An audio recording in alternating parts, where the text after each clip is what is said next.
Welcome to another episode of The View from the Ninian.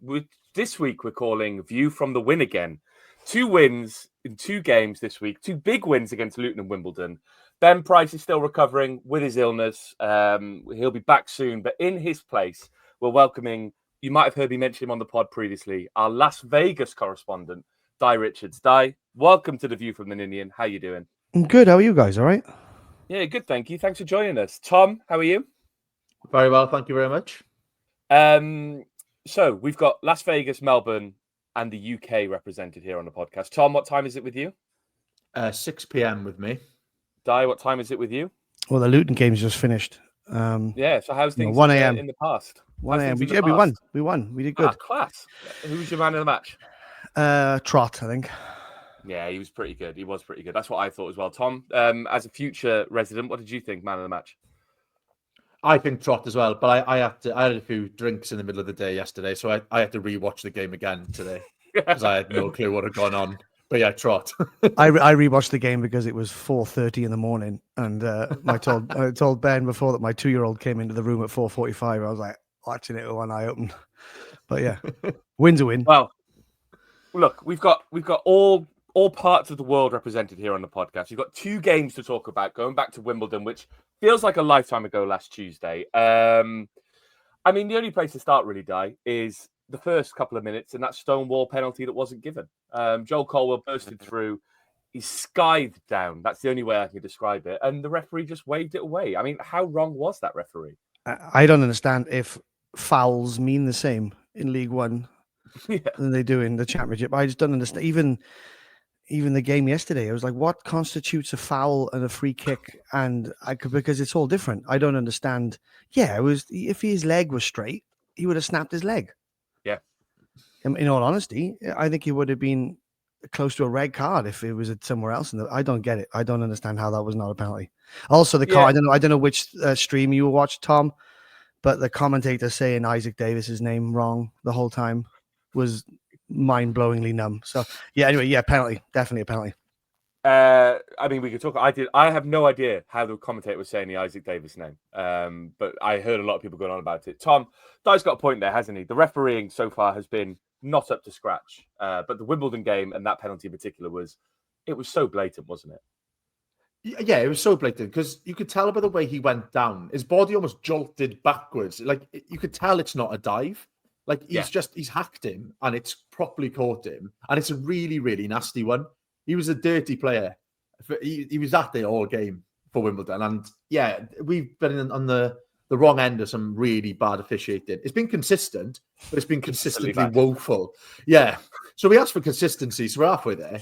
But like it is a completely different standard of refereeing. And like we thought it was poor in the Championship. But yeah, there's some industrial tackles going in these games that are going unpunished, that's for sure. Well, let's keep on the referee tangent, Dai. I mean, I was going to talk about team selection, all that kind of stuff, but let's get straight into the game. And there was another one on Colwell not long after, I think midway through the first half, where Tanner put in a perfect cross. It would have been right on Colwell's toe, if Joel Colwell hadn't been pulled back by the defender going into the box. And again, linesman's looking across the line, referee's up with play. It was blatant again, wasn't it? And he didn't get anything.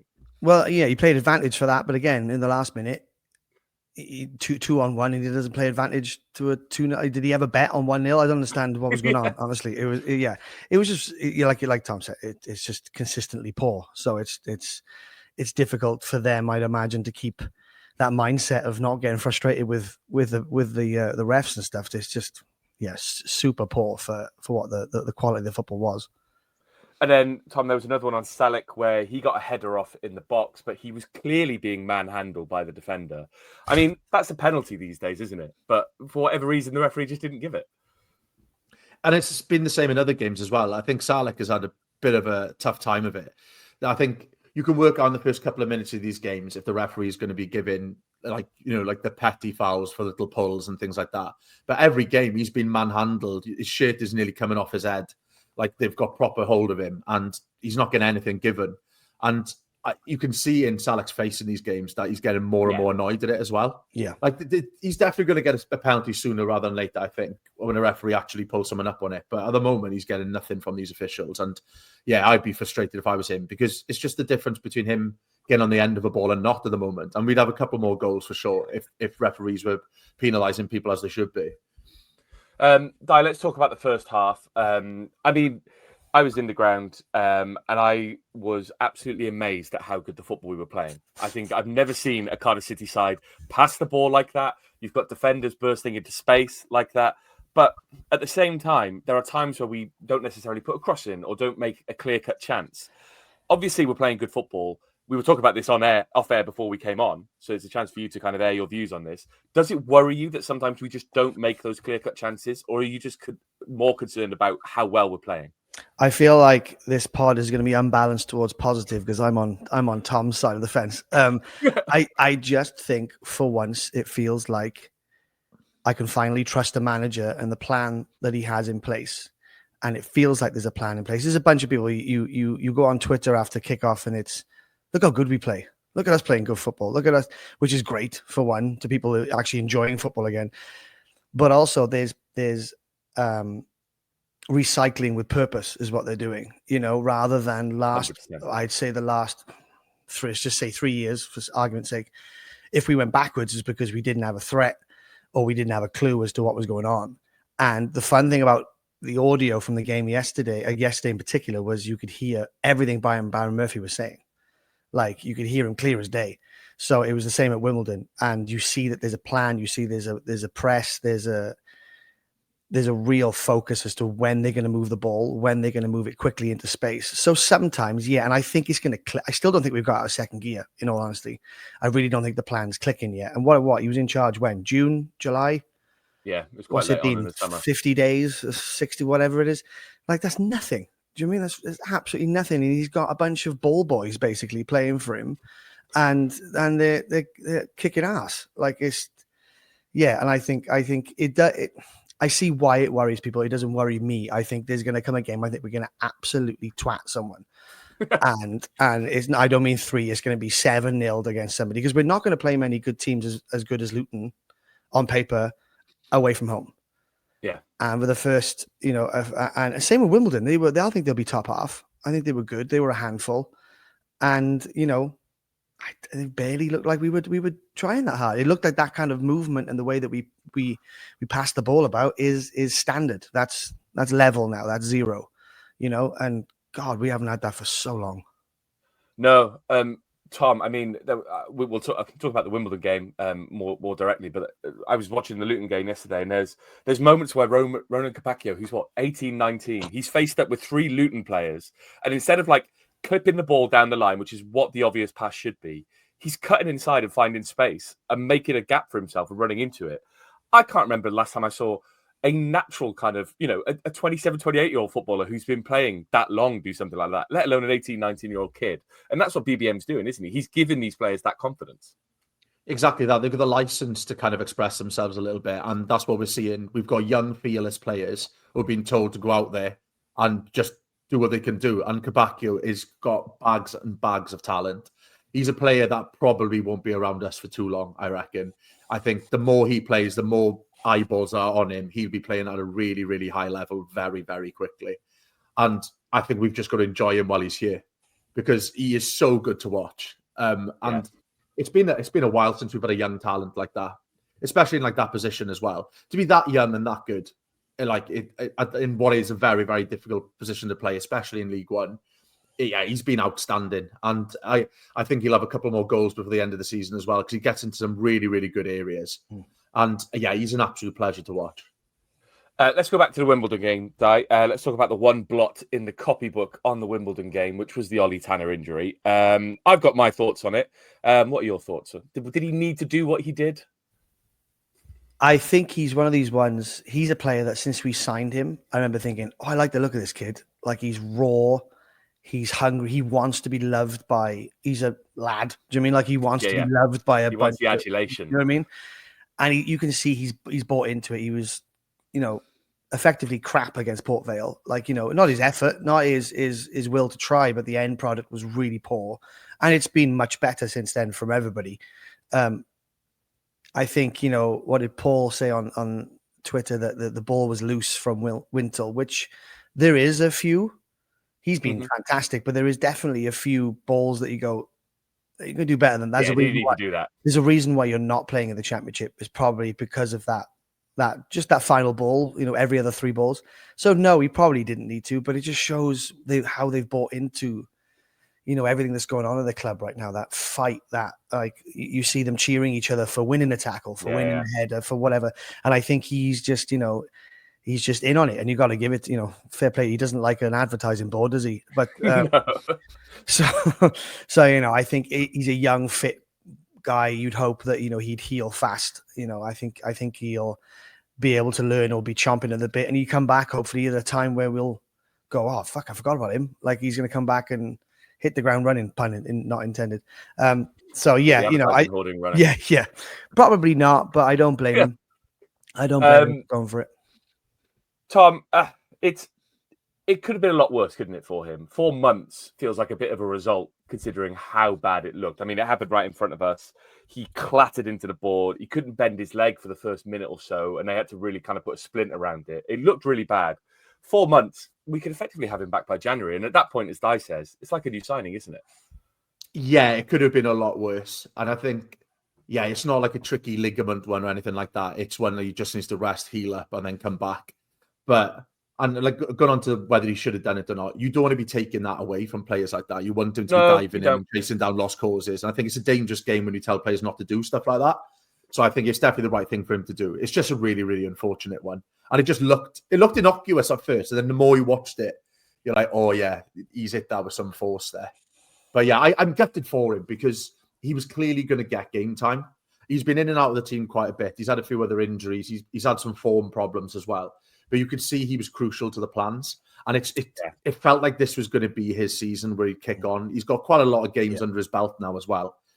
And I'm just gutted for the lad, really. Like, I'm more gutted for him than I am for like us as a fan base, because we've got people who can come in. It's just, it really was his time to shine. So yeah, I'm hoping I hope it is only 4 months, or maybe a little bit less, because I wouldn't want him out for a whole season. It'd be really bad for his career, I think. Yeah.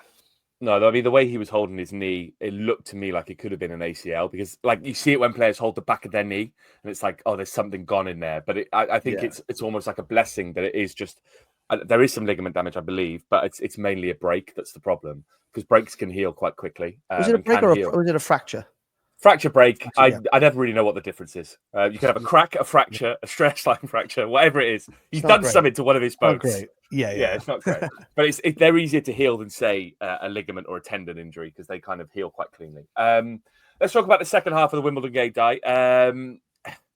It felt to me a little bit like the Port Vale game in an extent. Like we kind of let Wimbledon come back into it a little bit. But I think what we learned from the Port Vale game was that we just stood tall. We didn't back down. The Port Vale game, we shrank a little bit. The Wimbledon game, the players went toe-to-toe with a physical side and kind of stood up to it, didn't they? Yeah, I think exactly that. I think after that, how bad we were away last season, there's been a hangover from that. We come in, we started okay. The system is clearly still bedding in for everybody. And they're at home. We are away at the end of the day. So it's going to have the fact that we're even having, what was the possession? It was 67%. Yeah. Jesus Christ. Like last year we were having 30. Yeah. You know what I mean? And at best. And even when they stepped up, as you would hope as a home team, you would think they would, it felt like there was a goal there. And I haven't felt like that for a while, where they're like, well, we're going to get a goal here. And I text you, Ben, like when it did come to the goal, it was like, I feel like we haven't scored a late goal for, God, no, why can't we be that team? Why can't we? And then, it's, so there's a belief there, and I think for me as a fan watching refreshingly this year is when the pressure's coming on, same as yesterday, you go, I think they got it. I think they can handle it. And it's wobbly bits, it's football at the end of the day, but it definitely feels like they've got more confidence in themselves to kind of hold out and to kind of push back. I'm just looking at the stats for the whole of League One. Obviously after the last couple of games, because they've updated. Accurate passes per match, 422.2 for Cardiff City, which is 30 more than any other team in the league. crazy. And then our average possession is 64.1%, which is 5% more than any other team in the league. As Dai says, Tom, that just hasn't happened in years, has it, for us? I can't remember us ever dominating possession, maybe going back to Dave Jones. We talked about it on the pod previously, but like we're consistently doing that now, aren't we? Yeah, and it's just so impressive that we've done it so quickly this season.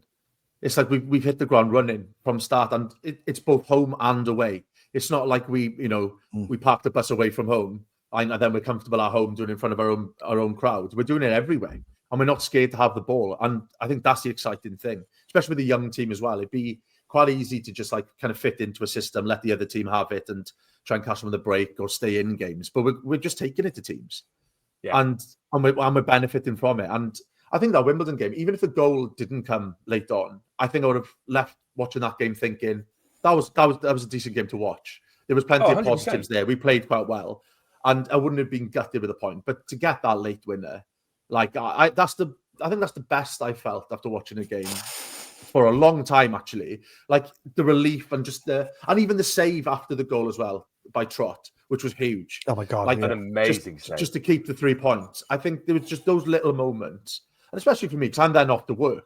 Because it ruins my day when we lose. Like last year was horrendous. It was getting up, watching games, and then having to work a full day. So bad. And I was like, this is fucking awful. So bad. But like I was in such a good mood for the rest of the day. It's an absolute game changer watching it that time in the morning when you're winning. But like we're just a pleasure to watch at the moment. And long may it continue because it's enjoyable football, and I think we deserve that as a fan base. It makes me feel like, and this is a big call, but here we go.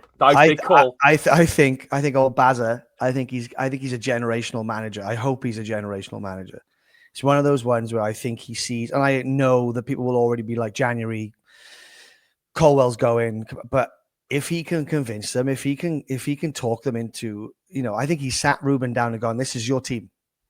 This is all you." People say he's matured so quick. He's been this guy.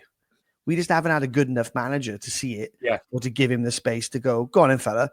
Like people, he's a kid. He's not a kid anymore. He's a big boy. He's married. Like he's got a lot of stuff going on. He's got property business. Do you know what I mean? He's got responsibilities. So it's like he can do it. We just haven't get. And it's League One. I get that. We're going to play a lot of crap teams this year, but then we should be putting him to bed and playing that kind of football. We're going to. So I hope I would be like, just be, 5-6 years with one person in charge would be nice. Never mind 3 months or 4 months or whatever it is we normally do. I think you're right. Like when it comes to how quickly he's coached these players, and there's a tweet from a guy called Ian Hood, which we'll get to later, where he asked about mine and Ben Price's skepticism. And my skepticism wasn't necessarily with Brian Barry Murphy. It was with the players and how quickly they could learn what they were trying to do and how quickly it would have an impact. I've never seen a coach come in and have one summer, even, Bullock had longer pre-seasons and things like that. And he didn't have the impact that Brian Barry Murphy's having now. And I think that's the really impressive thing with this is he's turned a team who were obviously very low on confidence, filled it with the young players that will come through that we wanted to, and has made them better almost seemingly overnight. And that's the difference. Like, it's a big call to say he's a generational manager, but I agree with you. I would love to see him here for the next 4 Oh, yeah. I mean, listen, he might not, but it's just a feeling of going, clearly the players, when they're getting subbed, there's no fits, there's people congratulating the other player who scored ahead of you, all that kind of stuff. Robinson is a good, version of that. Best game for him today. He looks off it, shooting. He's not quite where he should be, but he's not playing minutes. But he pressed today. He didn't press in the other games. He did what he was meant to do. You could hear BBM shout at him, go Callum, go. Like you got to go. And he did. So, that I love that they're buying into it. But I think hopefully he stays. Let's revel in the Wimbledon goal before we get onto the Luton game a little bit more. Tom, you obviously talked about it as we score before you go to work and it sets you up for the day. Did you really understand what was happening with that goal? Because obviously it happened at the far end of the pitch to where the away fans were. And it took us a good 10 seconds to realise that we probably scored, who had scored, what had happened. Was it much clearer on TV? I'd say so, yeah. Because I don't tend to sit 80 yards away from the TV screen. You should try it. It's authentic. What are you doing, Tom? Doing it wrong. But no, like it was an odd goal, just because of like a bit of a deflection and stuff as well. So it did feel like it took an age to hit the back of the net. Like, it's not the prettiest goal we're ever going to score, but it's a fucking important one. I think for momentum, I think it's absolutely huge.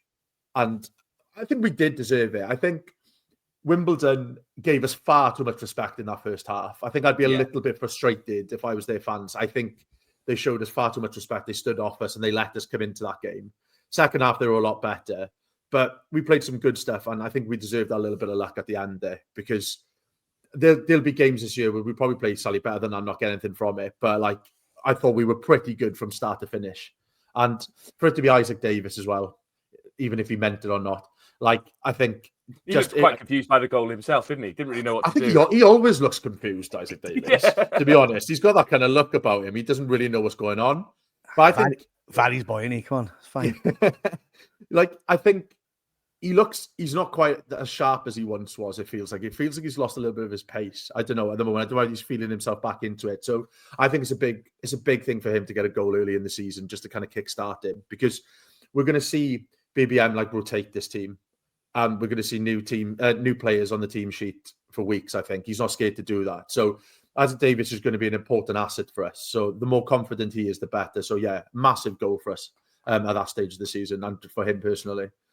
Talking about rotation, let's move on to the Luton game. And Dai, he did shuffle the pack. Obviously, 2 games in a week, 2 away games. You know, we lost Tanner, so there had to be a bit of change. Brought in Willock, brought in Turnbull again, and it's refreshing, isn't it, that he's making these changes. But unlike last season, where changes seem to be for change's sake, you could see what he's trying to do with these changes. Salek didn't have the best game against Wimbledon. He was kind of neutralised a little bit. Bring Robbo on, who can come from deep and press. Turnbull, in what you might think is a more open game, could play a bit better football.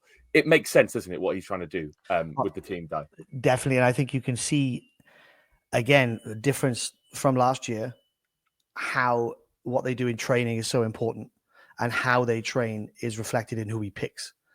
Because, you know, we text about when he started Colwell instead of Turnbull. And it's like, well, he's not going to play every game. He's had injuries. Look at what happened yesterday. Yeah, exactly. You know, and you could see that he actually took a free kick at the beginning of the game. I think it was like 6 minutes in. He stretched his groin a bit. He was like doing a funny movement before he cut. And it was like, so it doesn't, he walked out. It didn't look too bad at the end. Hopefully he's not out for too long, because he's been, you know, really good this year. He's too good for this league too. But yeah, I mean, he's tactically very astute, and he's making his decisions off of what he sees, and I'm all for it. I really, and you fans have just got to start trusting him and not picking the team apart and going, he's with them every day. It's his plan. He's putting it together. We got to trust him to do what he's got to do. Yeah, and Tom, Robbo into Salek feels like a big call, but at League One level, to have Callum Robinson coming in for Yusuf Salek, it's ridiculous, isn't it? Showing our kind of depth on the bench.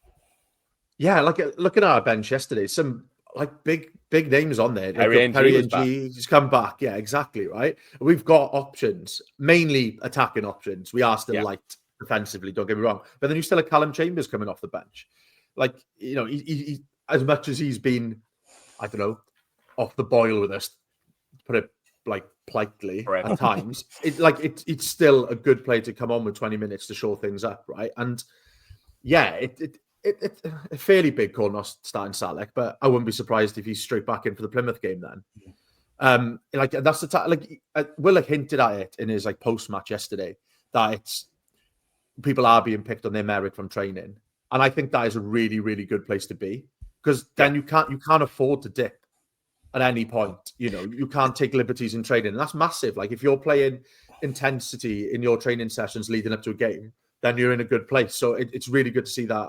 Him having that stamp on the team and having that much like authority so early, and the players buying into it, it's absolutely massive. Think of all the dead wood we had last year, that, you know, when none of them signed again, thank God, and we've signed a goalkeeper, and everyone's panicking, everyone's going to, you know, everyone's trying to find a reason as to who we're going to sign, when we're going to sign people. There's obviously a core of a squad there who have really bought into this, including Salek, Colwell, Fish, Lawler, who's been outstanding the last couple of games for a, 18-year-old boy, 19 boy, you know, good God. Like, he's looking stronger every game too. He's looking composed. They're all making smart decisions. And I think he's coaching all of them through that. His man management skills are fantastic. Yeah. And I mean, we could talk through the details of the game, Dai, but when you watch yesterday's Luton game, we left the ground and there were Luton fans telling us that we were one of the better sides they've seen for a long time. We were much better than them. We were just the better side, weren't we? We were better at retaining the ball. You talk about recycling the ball, moving the ball, talk about kind of getting it wide, getting it back across. We had, I think, almost double their accurate passes. We had over 65% possession. I think it was 64%. Yeah. 62% possession called the FOTMob. We're going to somewhere like Luton, which hasn't been a happy hunting ground for us over the last couple of seasons. We've looked overawed there. We didn't. We just played our game. And that's the difference, isn't it? And the fact was they haven't lost a game at their home ground in years in League One. Something silly. Yeah, like 26 games or something in League One. You know, and again, again, I know it's League One. I have to keep saying it as an excuse, but they're practicing what they preach. They're doing it. You know what I mean? They're getting out there. They're doing the game plan. You know, like Chris Willock, we spoke in the summer. I was like, I don't think he's good enough, and probably is his level right now where he's at. But it's a confidence thing. When he celebrated, Colwell pushed him off to go and celebrate on his own. Yeah. It's like, go and have the moment, you know, and they're all there for each other, which I just love to watch, you know, because we should storm this league. No disrespect to anybody in League One. Like, you know, we're not going to play many better teams than we did today. And they had moments where they looked the better team too. Yeah. If we didn't have a goalkeeper with 19 arms in goals. Mind you, still some fuck ups in the second. There were still some little moments in the second half where they got a bit close. They're like, "Whoa, boys, talk to each other." You know, boot it away. But either way, even then you go, "All right, they got it." You can see them talking to each other. There's no one shouting at each other. There's just that real positiveness. I'm saying the same thing over and over again, but it's just a pleasure to watch. After all the drivel we've watched in the last what feels like a decade. You know, and getting up in the morning to watch is a lot easier when it's like that than it has been prior, you know. Tom, let's talk about Chris Willock. He talked in his post-match interview about having a manager that believes in him and just giving him the freedom to do what he wants. The last two games, obviously, he came off the bench against Wimbledon, was top for tackling and recoveries and things like that. Obviously, yesterday, similar, 3 tackles. But he was at the centre of everything good we did yesterday, wasn't he, Tom? And obviously, it paid off. We'll talk about the goal in a little bit, but we'll get through to it. But that's the difference we're seeing, is that Willock, when he came in, he's now showing that he is the player we thought he was. It's just taken him a little while to get through the disaster of last season. Yeah, and we need that from him as well, because he is one of the elder statesmen of the squad now. So you need people like Willock to be stepping up, and he has the last couple of games. I think there was moments in that game where just his ball retention took a lot of pressure off us and allowed us to, you know, gain a bit of momentum again. And like his feet for the goal, that's outstanding. Unbelievable. There's clearly a really, really good player in there. Like we've seen it at QPR, and we thought we were getting that, and we didn't get it last season. But there's still time. I think a lot of people wrote him off, and to be honest, rightly so. We weren't wrong to do it because we haven't seen fuck all from him. Yeah, but I think we'll be very, very quick to forgive him. Like I think a lot of people will put that behind them. Yeah, exactly. Right. Whatever you want, Chris. Fine. We'll have to go a season without the scapegoat, which will be odd. It'll just be referees, won't it? But I thought he's been fantastic, and with Tanner out as well, he's going to have to have a big impact for us because we haven't got much depth. So for him to score that goal again, like Isaac Davis, I think it's absolutely huge for his confidence, because he's clearly a confidence player. Yeah, and we've got the management there who clearly got a bit of trust in him. And yeah, if he does hit the ground like running over the next few weeks, he could be absolutely deadly at this level. Well, even earlier in the game, like he doesn't have that pace. He hasn't got the pace of Davis or Ashford, or Ashford's end product wasn't. He put some good balls in the box. He worked really hard. I think he did the quiet stuff well yesterday, Ashford. Yeah. But like the moment I think there was a ball in the first half that he was chasing down the wing, and one of the commentators said, he's not got that pace, but he kept the ball to his feet so well, cut back inside. They're all, you see them doing the feints that we haven't seen them do. And it's like such a smart way to play football. Yeah. It's such a well-drilled way to play football. He nearly got an assist from McGuinness. McGuinness should have buried that, to be fair. Yeah. He should have done better. But yeah, it's he's just, you see it as, like you said, it's just that confidence. All confidence is that, having a good arena to go to work in. If you don't like going to work somewhere, your end product is probably crap. So you got that positiveness. He's obviously a kind of manager who puts his arm around these boys. And Willock isn't even that old. You know, He's 28, isn't he? We don't have any 27. old players. We don't, you know, Joel Bagan's played more games than anyone in this squad. So it's like, you know, it's got to come from. So, but I love that. It's like with the Mighty Ducks, with, you know, putting a team together quietly, doing the good stuff. I also think when you've got players like Ashford and Willock on opposite wings, you have a player who in Ashford who everything he does is hugging the touchline. He stretches the play. It gives that option to Capacchio, who can find him and then make the run on himself, or someone else can fill that space, or you can cut back inside. Well, Willock is more likely to come inside and let people go around him and also cut inside because he's left all right-footed. And I think that's the really important thing, because you have two wingers and they swapped, I think, in the second half for a bit as well. Yeah. They kind of cut across. And I think keeping people on their toes and having wingers who can do different things, but ultimately do it well, is the important thing. Because at times it's not necessarily about getting across in. It's about holding the ball to let players get up in support. And it's about recycling the ball when you can so the other team can't get possession. Let's talk about the kind of chances in the first half, Tom. Obviously, Dai mentioned the McGuinness one there, but very close hitting the post. We also had the Robbo chance from Colwell. What was your take on that? At the time, I was certain Colwell should have shot. Having watched it back, he's quite clearly closed down by a player and he finds a neat pass, but Robbo just stumbled over it, didn't he? Yeah. You can tell Robbo's a little bit off it at the moment. I think it's going to take a couple of games for him to kind of warm back up. Because like Wimbledon, he missed that simple chance to header as well. And you can see he's a bit rusty. Like he's now hitting the target from 50 yards, but can't do it from 5. So we'll have to change our tactics a little bit. But I think, you know, he won't be missing those chances, I don't think, in 2 or 3 weeks' time. I think a little bit of match sharpness back. And again, Robbo should be a hell of an asset to this level. You know, he's a double figure striker in the Championship. So he could cut loose at this level. So I'm not too annoyed at that as a chance. I think he'll come good. Like Dai said earlier on, there was other aspects of his game, his pressing and stuff like that was really impressive. So I think we can forgive him the odd stumble, because I think he'll more than repay it over the next few months. And I mean, the shot he had from the halfway line, Dai, it's almost longer than the halfway line because he goes to the opposite corner. Yeah. He finds it, like, I watching it in real time, I couldn't see what he saw. But he could see that their keeper was obviously so far out, and it was so close. He was playing like a sweeper, their keeper. Yeah, and he did it. You know we'll get to it. That ridiculous challenge in the second half where he comes out and clatters him.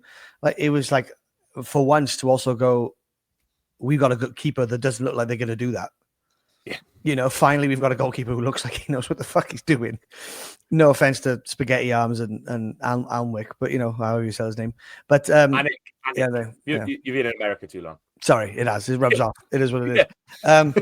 But like, I think he to have the quality to go for that, to see the vision, to see, you know, take that chance. He's obviously still there. He's just, remember, he was injured at the end of last year. Like he's not. And Brian Barry Murphy said in his post match that, you know, it's what I like about his post match presses. He's so honest. Like, he's been behind. He's not been same as Willock. He bruised his heel, or whatever he said. His heel was hurting him last week. So, you know, this is why these people are coming in and out. That's why he rotates people, because there's obviously that much going on in training that we don't know about, but they do. And I think it's going to come, like Tom said, it's a couple more weeks, and these games come so thick and fast. You know, if we can get through to the international break, clean sheets, and these boys are all playing well, it's going to be the best start we could have asked for. Yeah, let's talk about the refereeing decisions again. Dai, you touched upon one there. I'll come to you on that one. The rubber, I don't know what the keeper's doing. Frankly, he's come quite a long way out of his box to the corner. He's not going to get the ball because it's bouncing so high over him. Robbo has to take evasive action, yet he still catches him, and the referee only books him.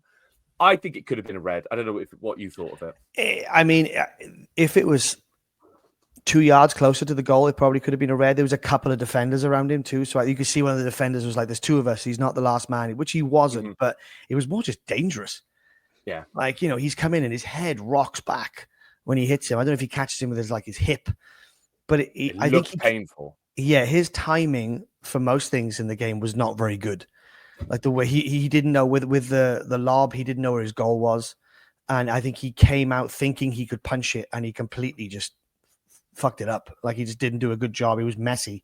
Yeah, I mean, he that was a yellow card and not anything more. And then he gave a free kick in the last minute when they would take the throw in was pissing him off. You know, it was weird. It was some of the decisions. It wasn't consistent yesterday. He wasn't a very good referee again. No, and Tom, the one incident that kind of annoyed us the most was probably the George Saville header. Obviously, it's a cross that's come in.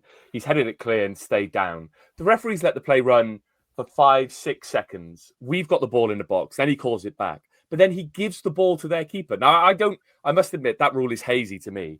But it feels odd that they would get the ball back from that incident, doesn't it, Tom? Yeah, it doesn't make sense to me. No. I'm not great with the rule book, don't get me wrong, but it just doesn't make sense.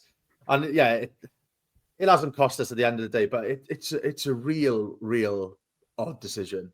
And yeah, I got nothing more to add apart from I don't understand. It doesn't make sense. It doesn't make sense, yeah. I assume it's you have in the box or something, there may be something that you have to give it back to their player. But I thought the rule was like we would get the drop ball basically because we had active possession. It's like if the ball hits the referee, it goes back to the team that has possession. In that moment, we had possession, so surely we should get the ball back. It feels logical to do that. And they got a direct free kick. It wasn't even a drop ball. It wasn't even, like advantage. It was very just a bad decision. Is it because it's too close to the goal or something then that you could? That's what I wondered if it wasn't in the penalty box. Yeah, I don't know. It just it angered me. It angered me, and I'm still angry about it. Let's talk about Tom. Let's talk about the spell that Luton had, and we'll talk about the saves that Trott made. As much as we were the better team yesterday, there were moments where Luton were able just to go direct and catch us out, and I don't think that's anything against Puskod and Lawler. I think they both have been brilliant these last 2 games. We'll talk more about them in a sec. But there were moments where they were catching us direct, and it did look like they were just going to get one chance and score, didn't it, Tom? They had the close one early on that went wide. Trott made those saves. It just felt like they might just do that. Yeah, it did have a little bit of a feel of it, but like it's going to happen away from home against the favourites to win the league. Like we're not going to go through these games without them having a spell. And the thing is, we got through that spell, and we had other chances as well, like Colwell's one, like to put the game to bed. So I'm not too worried. Like we still haven't conceded a goal from open play yet, which is insane considering that we were worried about our defense. Defense, yeah. Like, and I still am a little bit. I'm not going to lie. Like we've played some shit teams, but like we're going to have some scary moments. But like if that's all Luton had, I'm happy with that. Like I said, they're going to have a spell. If that's all they could muster, then we've played well. Because they would have been going into that game thinking they were going to win it. Even though we're a decent team, they would have been expecting to win that game. I thought they were going to win that game. Yeah. In one of my rare negative predictions, I genuinely thought that this was going to be like our first stumbling block this season, but it wasn't. And that's what I'm so excited about. Like, let them have that spell because we're good enough to score another one ourselves. It's what that winning mentality breeds, isn't it? That we haven't felt as fans too. That's why you do go, yeah, we're probably not going to win that one. But, we did. Like you said, they had the pressure, which they were going to have because they are a good team. I'm glad he's not our manager. I will say that much. But sure, yeah. Yeah, but we held out. And it was dodgy, but the best teams in the world do that. So, we held out and we went and got a goal. And what I've loved is you look at us attacking in the 93rd minute. Yeah. And keeping the ball management in that game was fantastic. Like Brian Barry ball like, management. oh my God. It was just like they are being drilled so well on how to do this properly. So it's just when we don't panic. There's not a panic from these youngsters. That spine of the team is so young, but there's just no panic when we lose the ball or they've got the ball. Okay, cool. I wouldn't want to go 1-0 down against us. No. And I think that's what we're seeing from this defense. And we could talk about Puskod and Lawler now. I think we've got 2 defenders there who are really comfortable with the ball. They're really comfortable at keeping the ball and finding space with each other along the back line. Then you've got Puskod, who's really comfortable at playing that diag and relieving the pressure that way. You've also got 2 young defenders who spent this week. Port Vale was shaky, but they've learned from that. And Wimbledon, they were very physical. They brought on 2 big strikers to kind of target our players, and they didn't shirk it. They didn't worry. Yesterday against Luton, they had their number 20 must have been about 6'5". And I know that Puskod and Lawler dealt with him massively, but so did Bagan. Bagan was beating him in the air every time. And that just shows how mature these defenders are and how much they're learning on the job. And I think being backed up by Trott, we haven't even talked about Trott's saves yet, Tom. Obviously, as a former goalkeeper yourself, you've had a few games. Of. Yeah, it's very kind. Trott's saves, some of Trott's saves, the Wimbledon save as Dai talked about earlier, but also the saves yesterday. That one from the header where the guy's headed it down from high and he gets there and flicks it away. Those saves were world class, weren't they? Yeah, he's some find. Like, if he's the only signing we make, it's a fucking belter. Yeah. Because, like, huge moments. Like, it's like it could have been, you know, we would have dropped points at Wimbledon if it wasn't for him. We could have that save easily at the dropped end points against Luton for him. And he's already, like, winning us games. And again, he's only just come through the door. Like, but he's good with the ball with his feet as well. And, like, he's got these match-winning saves, and he's composed. And then you see Horvath then on his debut for Sheffield Wednesday, and you're like, oh yeah, he was shit, wasn't he? Yeah. I kind of forgot how bad he was. So but bad. like we've got away with, like, it's an unbelievable signing. Like, from nowhere, really. I'd never heard of him. Maybe that doesn't say a lot. I don't know much outside of Cardiff, to be honest. But it's some signing, and he's already getting.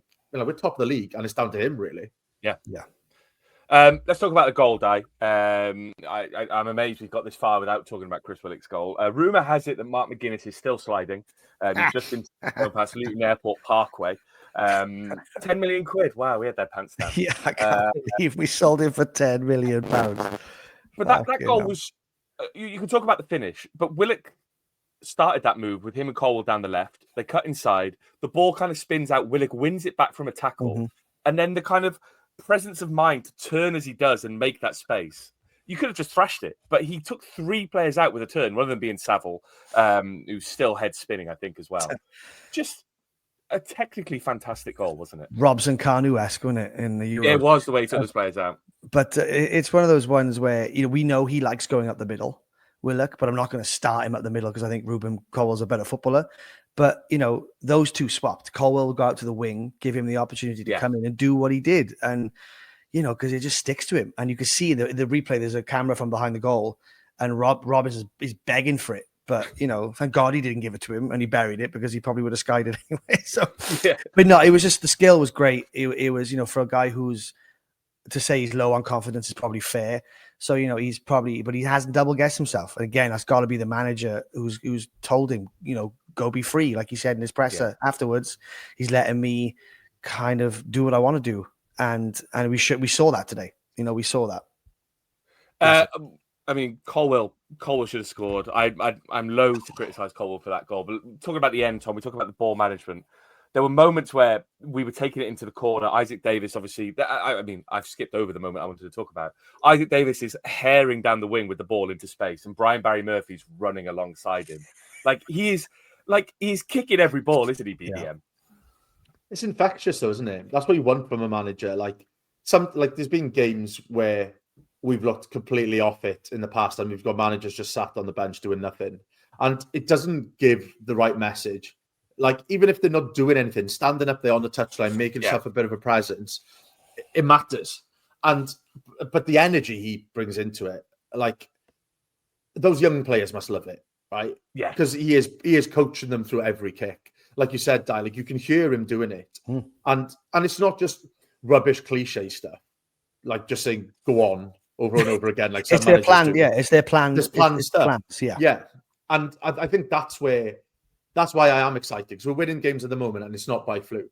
It's because of the plan. And having this manager running up and down, kicking every ball, heading every ball, is exactly what we need at the moment with a young team. So, to see him here and down there, it's exactly what I want to see from the manager. It's brilliant. Well, last season, we had 2 managers at the beginning who, the first manager got rid of his plan 35 minutes into the first game. Yeah. And that was that, and he was done. And, you know, the next one, because he was a nice guy, got to keep his job. You know, and that was pretty much it. Do you know what I mean? We so to watch that and then have this, you know, younger manager, he's 50, but still, you know, during the summer, everyone was telling us how we can't have him. He's not proven because of what he did at Rochdale. And it's like, yeah, but do you listen to our podcast? Of course I do. But, you know, but it's like, you know, the guy obviously knows what he's doing. If he's had those kinds of jobs, he's not just someone who's floating in and out of work. He's worked under one of the best managers there is in the modern game. It's rubbed off. That's pretty clear, you know, and I'm okay with watching all these passes. He's 400, 500, 600 passes a game. You know, we're normally the team that does have 200 with an accuracy of 50 or something, you know, and it's just, you know, again, the way they closed the game out was just really classy football. I think if you look at the stats for any game of the season, like if you look at the touches, the top 5 always tend to be Cardiff players. If you look at the dribbles, the successful passes, they all tend to be Cardiff players. In fact, yesterday the top 7 were all Cardiff players with Capaccio at top. And I think that sums up the change, frankly, that we've got all these players who are so confident with the ball and finding other players. We'll go across to Twitter now. If you are watching on YouTube, please like and subscribe. Twitter.com/VFT Ninian. Now, after the Wimbledon game, a gentleman turned around to me beforehand, shook my hand and said, time for a positive pod. I don't think he could have anticipated that we'd have beaten Luton at that point as well. It'd be the most positive pod. Yesterday, I was stood alongside some people listening to the pod. Sean the Bastard, Gav the Prick, Kevin Forest Bluebirds. That's their real nicknames, by the way. They said, can you give a shout out to Sean the Bastard? You don't get nicknames like that, yeah. I'll say that much. Not many Gav the Bastards in Vegas. A shout out to Harry, who I know is a listener, and I met him on the bridge going across. The lads in the Pain of Truth t-shirts. It felt like a really good atmosphere at yesterday's game, and Twitter has followed through on that as well. Twitter.com/VFT Ninian. The first one's from Mark Carter. Solid today. Rode our luck and dropped the pace a bit around the 60-minute mark, but picked back up again and got an excellent win. Trott and Willock picking a bunch, but not one of that team deserves anything but praise. Playing lovely football, and it's only getting better. Josh Watson, thoughts on kegging people outside the ground? Sorry, Josh. He was getting on his bus, and I couldn't resist but pull his trousers down. He enjoyed it, in fairness to him. He said, don't worry, it was the kind of thing I would have done. The Ninian Mike says, hey, I just tweeted and this is crazy, but with the fucking bollocks and signings, maybe. We'll talk about transfer window in a bit, but that is a reference to the famous Luton away and Carly Ray of 5 years ago, 6 seasons ago now. Glenn Williams, famed journalist Glenn Williams. You can listen to our episode with him from a few weeks ago on YouTube and on our podcast feed. 2 top performances from Will Fish this week, please, with Puscod, potentially going under the radar with the other praise elsewhere. Someone followed up. Gareth Endicott said, under the sonar, surely. Which is just fantastic stuff, really. This is a Will Fish match-worn shirt for those. I hope I don't curse him like I did Jack Simpson, because I think Will Fish is future Cardiff City captain material. Rob Jones, Tom, this one's specifically for you.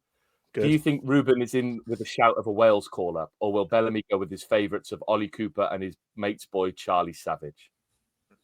I think he might be in the squad, to be honest with you. I think you've got to reward players for performances like he's had done over the last few weeks. And Bellamy clearly likes Colwill and has said in the past that there's more to come from him. And he's been showing that recently. So we know Bellamy's not scared of a bold call. So, yeah, I definitely pick him. Mark, CCFC development fan, says fantastic week, unbelievable what a difference a top class coaching team makes. Same outfield squad as last season, but in every aspect of the game we are simply unrecognizable. Giggsy, 2 huge away wins with a different mentality in both. One was to grind out the result against a very defensive side, the other was to outplay a slight bogey team. Big praise to BBM and the players. Also, Trott is the octopus. Someone did respond to Cardiff City's tweet with saying, I will be reporting you to the RSPCA as it appears you have an octopus in goals. Bibes says, and this one's for you, Dai, is Trott the best keeper we've had since Neil Alexander? Oh, that's a good shout. Does he miss out Dai Marshall? I was thinking, yeah. The only thing with Marshall was he wasn't great with his feet. Great shot stopper, like one of the best we've had. I mean, Christ, we're only 5 games in. And only 4 with Trott. You know what? Fuck it. Yeah, why not? Go get him, buddy. Excellent. That's all we need. Positive pod. He's on loan, mine, but yeah, still. I think if we were trying to work this, we get promoted, we go up. We have to buy him basically. Fine. We get promoted.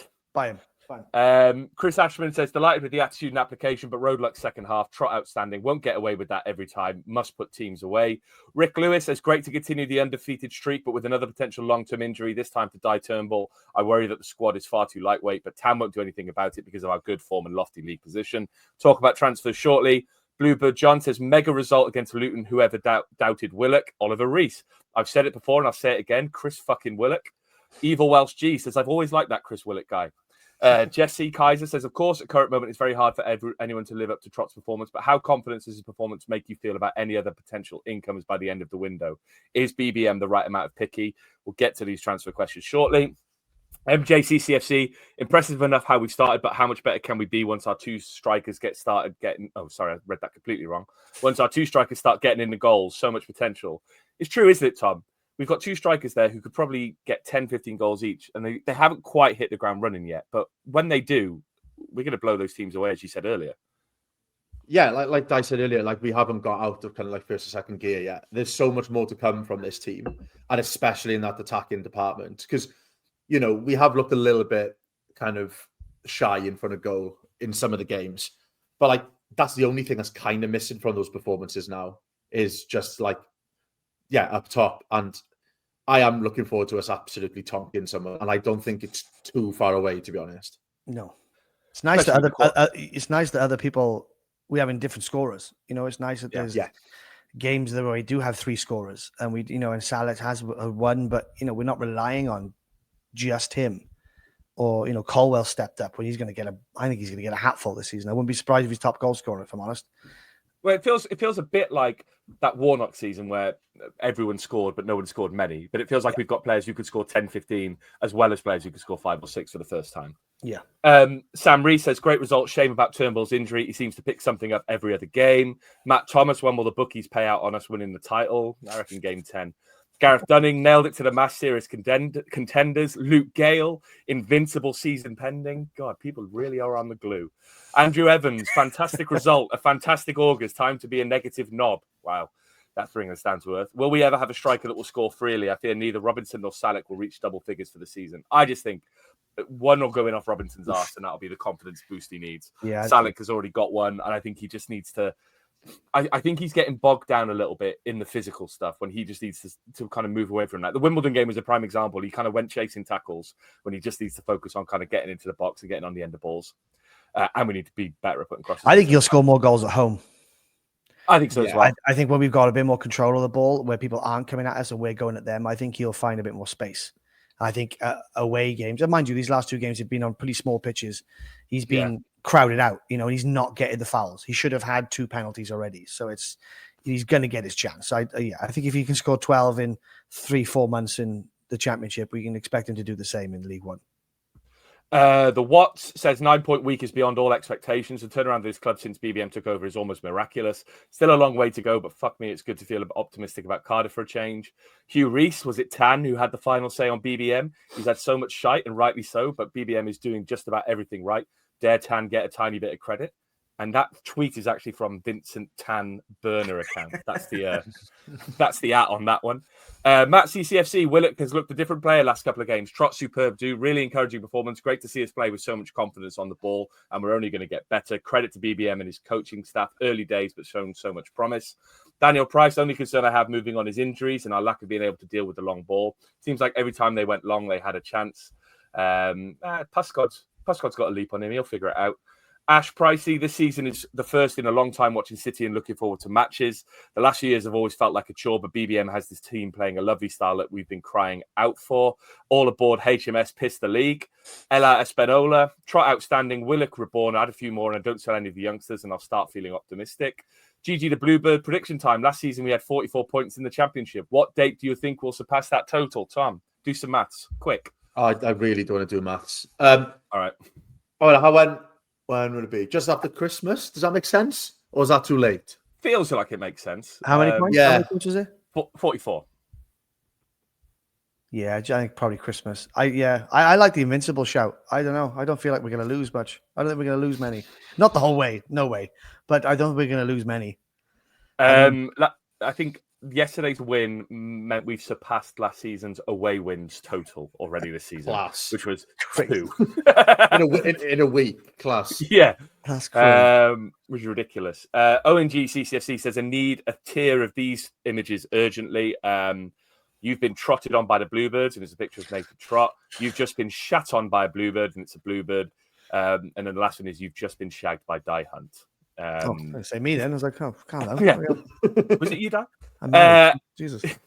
Alex OS says Chris Willock redemption season will be crucial, especially after Tanner's injury. Harry Dickens, shout at the man like Harry. The back four are starting to look really composed together. Wintel's underrated, and it's nice to see we can score goals without Salek and Robinson, who put themselves about today admirably.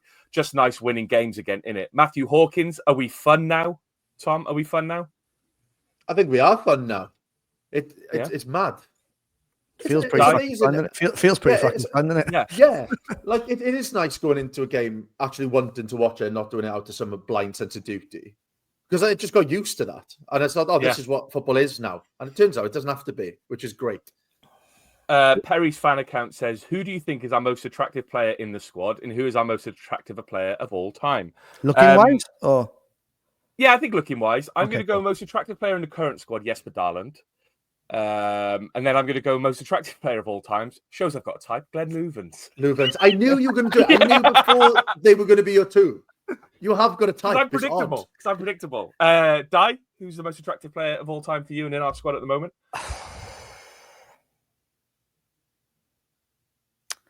I mean, I think you're right with Darland. He probably is the most handsome one there. Yeah. All right, calm down. All time, Jesus. Fred Keener. I like him old. Tom? That's got to be Willow Flood, doesn't it? I reckon. Yeah. I saw him once in town and he looked like a turtle without his shell. Just like all like, oh, bless him. Go on, Tom. Darland, probably. I can't. Yeah, I can't see past that man. So I got all time. But yeah. I think he might be up there. I think it's clean sweep for Darland. We forgot Kev McNaughton. He fucked all our wives. Come on now, we gotta. Yeah, very handsome. That's true.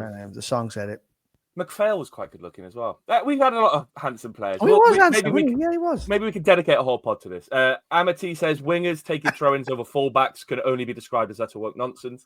I like it because usually you have a winger come in to kind of pass the ball back to the fullback, and then that winger is kind of hemmed in by defenders. If you have a winger taking the throw-in and the fullback can nip it down the line, you've got a winger getting onto the ball. It didn't happen yesterday, but that's what I like to think might happen. As long as he takes it properly. Yeah. Yeah, well, exactly. Not like Ollie Tanner, for God's sake. Or Isaac Davis. Paul Carey, best performance in years, dominated the first half, dug in second half when needed, saw the game out with ease. Get Ruben watching the game on home Tuesday with his feet up. Gareth Knight, if you know this meme, it's a fish and a rice cake, man. Fish and a nice take by Willock, which is, I think, my favourite tweet so far. Matt James, Ali, if Willock plays his potential, that shirt is his all season. Ridiculous talent to have amongst our ranks for League One football. Fantastic result considering most would have taken the draw. Feels weird being a Cardiff fan and to not be looking forward to an international break.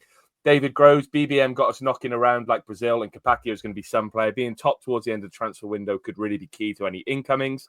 Amar Ohid says the Bermudan Buffon, that is all. Terry Hansen, Pod's great boys. You give Cardiff a vibe to a city boy living in the USA. Just saying it's okay to be excited as these youngsters are brave, as is our manager. The longer we stay up the league, the more confidence these young players will get. They look good now, but they're potentially great. That's Terry Hansen. Do you know him as an American? Big place. I suppose you might not. Yeah, no. He lives on the street. Yeah, nice guy. Old Tezza. Yeah, no, lovely stuff. Big TH. There is a person though in my what would be a Tesco. There's somebody with a CCFC number plate and a Cardiff sticker in the back window. No way. I've seen him twice, and I'm going to wait here and wait for this guy to come back to his car. Give him the old Ayatollah. And I don't know where they are, and it's bugged me, and I've not found them since. I gotta. If you listen, mate, I live in Summerlin. Look me up, all right? Dai Richards. I'll tag him in the tweet so you can see his Twitter. Ronnie Morgan is Trot the best goalie since Marshall. There we go. Marshall and Alexander, they're the yardsticks. Vend, good to see you yesterday, Sven. 2 enjoyable away games. Match our away win record from last year. Bish, bash, bosh. What's your go-to Chinese order? He also asked us to rank our top 3 cereals, but I fear we could get sidetracked with our top 3 cereals, especially Dai living in America, the land of cereal. What's your go-to Chinese order, Tom? This is interesting because we'll have culturally different Chinese food being Melbourne, Vegas, and the UK. Tom, what's your go-to Chinese order? Beef and black bean, sweet and sour chicken, a special fried rice, and then I normally just pick and a noodle dish in there, and then I normally do like a bonus one, like throw something in there, like a lemon chicken if I feel like it, or something I've never heard of, and see what turns up. Nice. Dai? Chicken chow mein, either like a kung pao or like a what do they have out here? They got something. It's a noodle dish that's really nice. What the hell is it called? Stir fried rice. It's all standards. It's pretty good. It's pretty similar. Yeah. I'm a crispy shredded beef guy. Usually with some special fried rice with all the meat in it, and then sometimes sweet and sour chicken balls. You would have caught me out on the pie chat. That's where they suffer out here. Well, they just think like America's like pot pies, isn't it? Like it's just different. Like it's crap. They don't do them right. I'm trying to explain pasties. They don't get it. It's a Clark's pie would blow an American's mind. I got any Clarkies out here, mate. They got no Clarkies. They got no. Yeah. It's not the Caesar's Palace, Clark's pies. Yeah, no, Savigma says Mark McGuinness's best performance for Cardiff. Morgan says you've just been pecked by the Bluebirds. Just another Bluebird says, is it true you complimented a City fan for wearing a Pain of Truth t-shirt at Luton today? I bloody well did. Pain of Truth. They did a great back-to-back EP with Tsunami earlier in the year. If you're into your hardcore music, Pain of Truth were wicked. I saw them at Outbreak Festival. They were fantastic. And it was a great Pain of Truth t-shirt. Liam Brown, 100 points. Brandon Arthur, will we concede from open play this season? Also thoughts on a cheese-based sauce from Domino's. I like a cheese-based pizza. I would never have one from Domino's. Joe Williams, we will never concede again. Scholar Post says Luton was the litmus test of the season so far, and to a man, everyone stepped up. We dominated them so comprehensively. They resorted to hoofball. Trott has to be classed as one of the best signings in years, exhibiting poise and cat-like reflexes when they got through. David Charles, you know you're getting somewhere when the opposition commentary team today highlighted the equality of the City Academy and the number of academy players on our side. All credit to our managers and coaches of the youngsters. They're the lifeblood of our club. Lee Sanders, friend of the pod, says, one question for the statos out there. When was the last time we won 3 games in a week without conceding? Do either of you know? Because I do. Not a chance. 3 games in a week without conceding. It involved Luton as well. It's got to be like 4 or 5 years ago, isn't it? Surely. Good time frame. It was the 28th of November to the 5th of December 2020. Cardiff 4, Luton Town 0. Cardiff 3, Huddersfield Town 0. Watford 0, Cardiff City 1. 3 games in 7 days. Didn't concede. We won them all. So, there you go. Lovely. Adam Cameron says, class. Spot on. Twitter.com/the FT Ninian. Thank you for all those tweets. I've read them all out. I didn't skip any over them. Skip over any of them. Let's get to the transfer window. Dai, I mean, me and you have talked about this quite a lot in the background. Now's your soapbox. Do we desperately need signings, or do we just need a little bit of quality sprinkled on top? I think if it's that depth question, isn't it? It's that how much does he trust Mafiko in the number 6, or some of the younger players who played in pre-season, and it's like, well, I do trust him. If he thinks they're ready, then I'll believe him. But I think we could do with another centre back. But then if Darlin doesn't go, I think he can do a job if he buys into it. But where's his head? Where's his head at that point? Yeah. I think we need a left back to give Bagan head. Beautiful boy. Bagan needs not just competition, but he can't play every game. And I think we know that, Mafiko, I hope he plays on Tuesday. I hope Eli King gets time too, because I think he's way too good for this league as well. He just hasn't had a chance yet because Wintel's played so well. We definitely need some, but I think what we all need to do is just trust him. If he brings someone in, if I don't know who they are, or if it's someone like that Oxford player that people banged on about and he thinks he's good, then I back him. I believe in him. He knows more than me. I'm sitting here at 1 o'clock, 2 o'clock in the morning talking to you two. So, so I trust those guys more than me. So I think we will. And I think he's so good at answering that question. He's like, nothing changed from yesterday when you asked me again. Like, it's coming. Give me a minute. It's coming. We've been busy. Yeah. Tom, I think that's the key thing, isn't it? I think when you look at, I know there's a lot of clamour for us to sign players, but when you look at the players we signed last year, the season before, under this recruitment team, when you go back to the January transfer window under Willock, where we signed Jeju and people like that, there's a reason we signed those players. It's because they weren't first choice. And the fact that BBM has come in and said, no, I've taken kind of control of this process and I've looked at the players and I want to make sure that we are signing the right players. That breeds confidence as well, doesn't it? Because I think it suggests that he's not just going to sign players for the sake of it. Yeah, definitely. And I think where we were making mistakes before was we needed players through the door because we needed bodies. Yeah. And when you're in that situation, you are more likely to bring in people who are duds. And we're not in that situation at the moment now. We've got players who've come through who are playing well. So we just need to add quality to it. And I think in the past, we've brought in signings who are kind of like young loanees and things like that. That's probably not what we need this time round because we've got young players in there. We kind of need some more kind of like, tried and tested at this level, experienced heads to kind of complement what we've got. And they're not that easy to get. So I think it will take time. I trust that we probably will bring in probably like 4 or 5 players still, I reckon. Just because if we do have injuries, we are looking fairly light on the ground. So I expect us to bring people in right across the park, but we're not as desperate as we have been in the past, because we've got some options there already. I think that the thing to remember as well is in League One, your squad is smaller, right? So you can only have a squad of 22 players.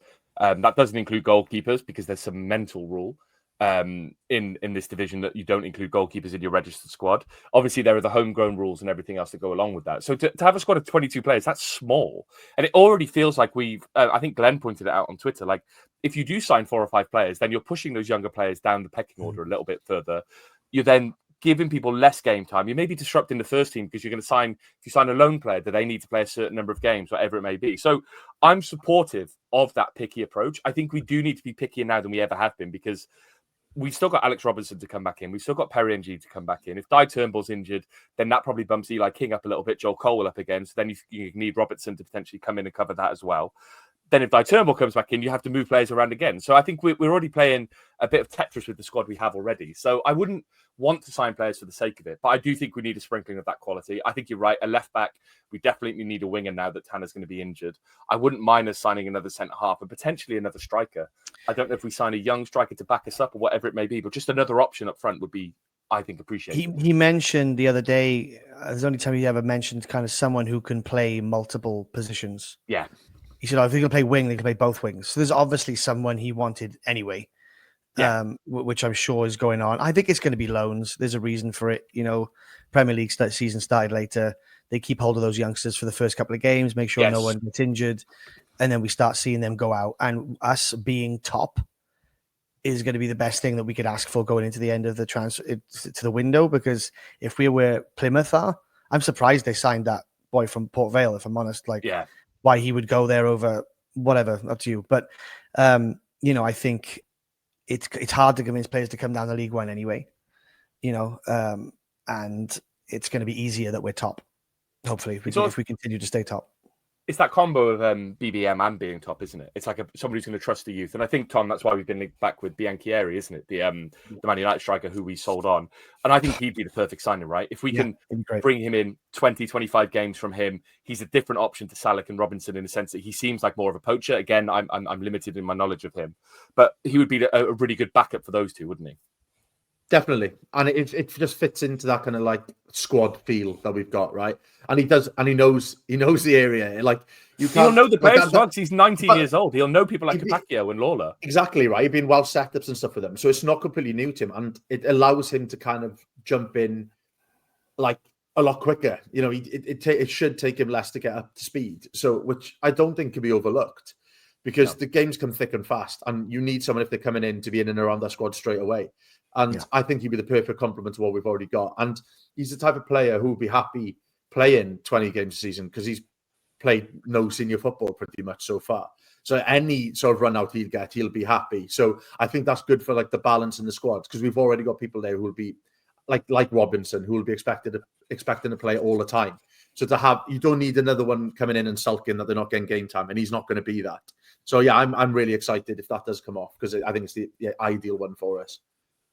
Before we jump into the previewing the next couple of games, obviously transfer window closes a week tomorrow. Anyone you expect to see leaving, Dai? We've obviously lots of talk about Darlan potentially going. He hasn't been involved in the squad. Is there anyone else you think might make a move, or does the sgoing feel pretty settled for you right now? I think so. Yeah, I don't think. I think people who are worried about our good players going, I don't think any of them. I don't think they're going to let them go. I don't see that happening. I think they're enjoying themselves too much. I don't think anyone's out there playing to get a contract somewhere else. I think they bought into it. I think they can see that they didn't play well last year, and that's why some of them haven't been bid on, because we were shit. So, people aren't rushing to sign players who finished bottom of the championship and were really bad. So that kind of plays into our hands a little bit, if I'm honest. They've got a redemption opportunity ahead of them to kind of pick themselves up and even get themselves a team in January, if that's the case. But I don't think so. I think, like you said, maybe some of the fringe ones. I'd like Louis Giles to go on loan somewhere. I like the look of him when he's played by, I think somewhere away that's more competitive than the 21s would be nice. No disrespect, Darren Personal, those boys are doing such a good job. But I think I would like Mafiko to stay because I think I just want to see him in this number 6. I hope he gets to play in the Karibo Cup. Never tried the drink. It looks nice. But hopefully he gets to. One thing they don't sell over here, surprising. I think it's also like you said, it's just getting players in for the sake of it. Like that back 5 looks nailed on to me. They're the first 5 names I'd pick, and this, we haven't mentioned how good Kabakio has been lately.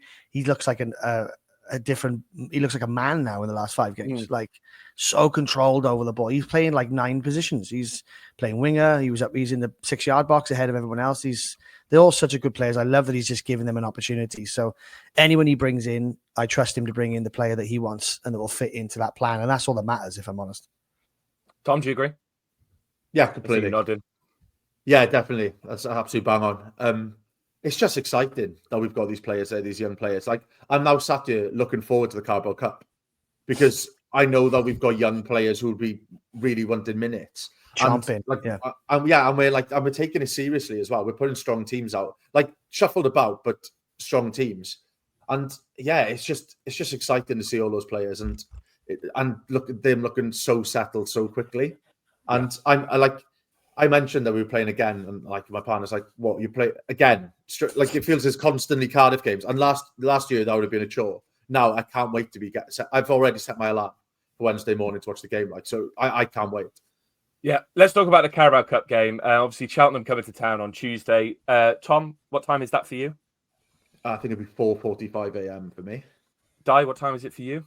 Time to kick off at home? 7:45. 7:45. Yeah. 11:45 a.m. Mental. Nice. That is absolutely mental. Time, mate. Yeah. Time. The world. Time zones. I gotta let my 2-year-old watch that one. You should be fine. It's fine. Yeah. You can pick my nails again. It's all right. Yeah, mate. If you paint your nails and we win, then keep doing it. Cheltenham, Tom, rock bottom of the EFL. I think they've lost 5 in 5. Michael Flynn's Sad Robins, I think they're called the Robins, down at the bottom of the EFL. Who are you giving minutes to in this game? I think we've already talked about people like Mafiko, King. They need minutes. Would you bring in Darland if he's fit and if he's ready to play? Would you bring in any others? I would bring in Darland, but I don't think that's going to happen. I think that's done and dusted, to be honest. But Mafiko and King are the 2 big ones. I think I'd start Isaac Davis to give him a run out. I think he needs minutes. He needs a bit of confidence. And bottom of League 2, that's the type of game I would be. If I was Isaac Davis, I'd be like, please get me on that pitch. This is an opportunity for me here. No disrespect. Actually, no, disrespect to them. They're shite at the moment, Cheltenham. So God, someone trip this up when we lose. Yeah. But like, we've shuffled our team around so much. It's actually quite hard to pick who you'd bring in because we haven't got loads of people who are desperate for loads and loads of minutes because they've had some. So I think, Mafiko, they've all played. Yeah. So I think, Matt Turner in goal. I think that's probably the obvious one. And then this is what's exciting about it. I have no idea what he's going to do, but not because we're clueless. It's because we've actually got options we could put out there. So I'm really excited what he comes up with.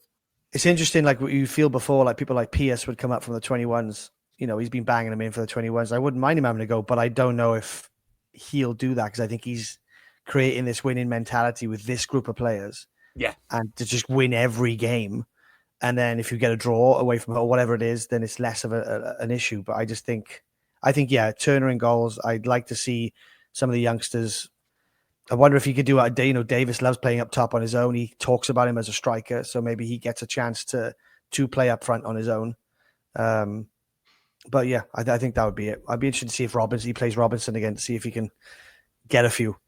I was wondering if he might bring NG back in as well. Obviously, NG been out for so long on the bench on Saturday against Luton. He's going to need game time, whether you put him in at centre half or just see how he does there, because it feels like he's more of a centre half in a BBM system than he is a right back.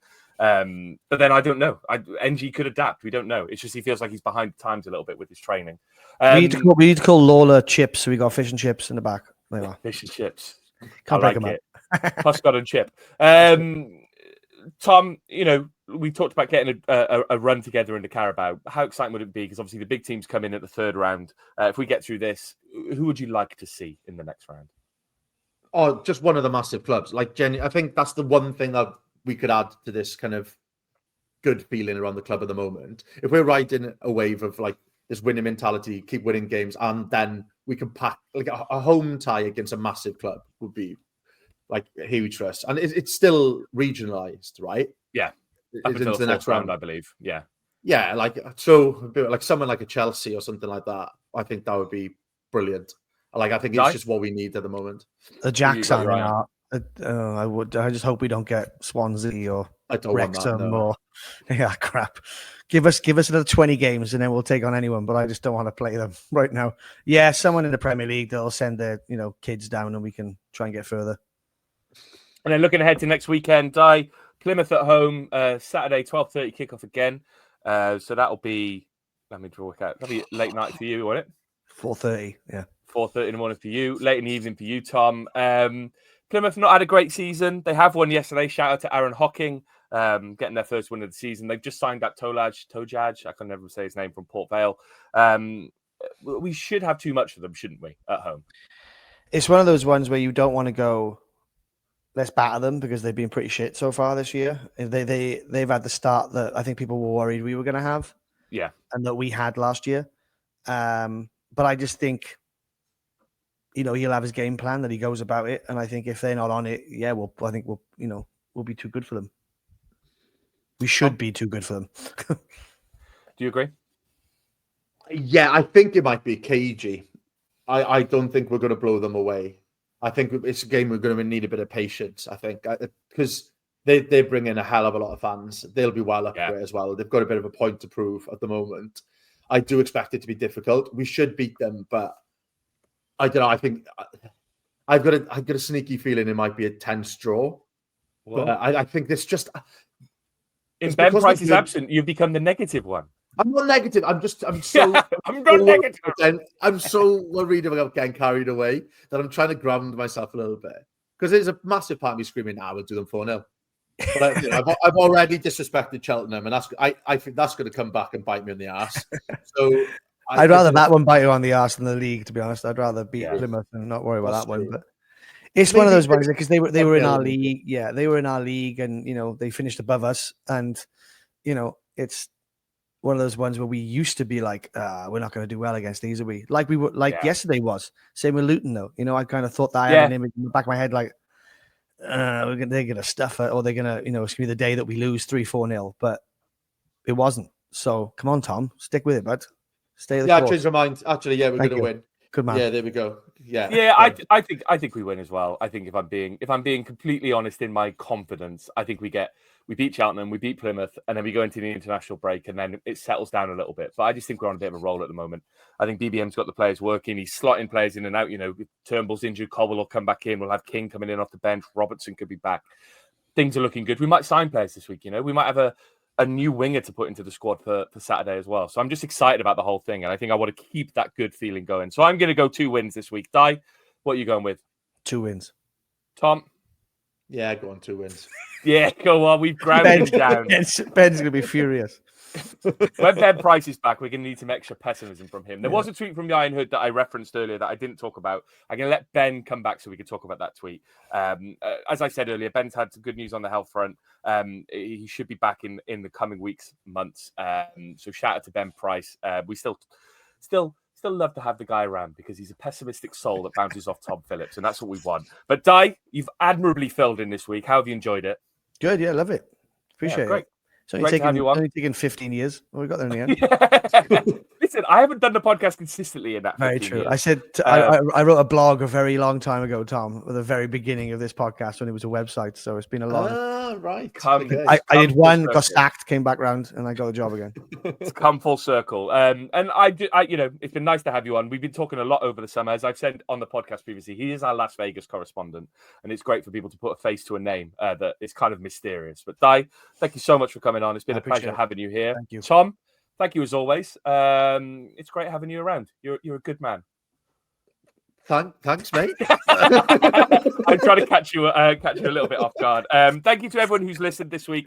Twitter.com/VFT Ninian. You can find us on YouTube by searching View from the Ninian. We're on the road to 1,000 subscribers, so please like and subscribe. TikTok.com/VFT Ninian. KOFI.com/VFT Ninian.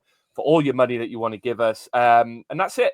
We'll be back in the week, next week. Who knows? We're just excited at the moment. So thanks to everyone who's getting on the train, and we'll see you next week when we're back after the Plymouth game.